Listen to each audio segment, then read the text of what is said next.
ukabona umuntu agenda ahantu hose imihanda yose yayitambagiye n'ahantu atashakishiriza ubuzima, ukabona rwose ahantu hose ari kuhagenda ahashakishiriza ubuzima kandi nta n'umuntu uri kugenda amufasha. Hahandi ugenda ukabona akabaga kabaye nk'aho ari nka supaguru bagushyize ku rutugu. Hahandi ugeraho ubuzima bukunanira ku buryo ushobora no gushaka umuntu kugira ngo akwice cyangwa se ikinyamaswa kibe cyakurya, ukabura n'uwagukoraho cyangwa se n'uwakubwira nabi.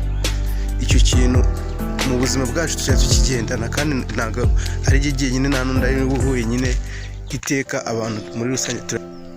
Hahandi ubona n'ahantu hamwe utashakirishije, ahantu hose wahashakishirije, nta na hamwe utigeze ushakira ubuzima.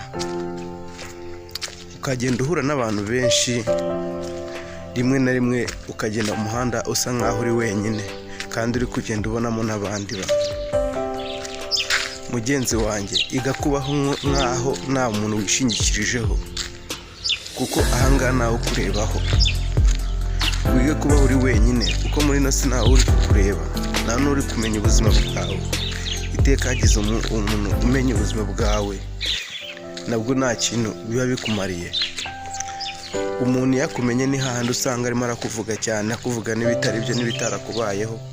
Icyo gihe rero wiga kubaho uri wenyine, wiga kuba uri wenyine kuko nta muntu ukureba.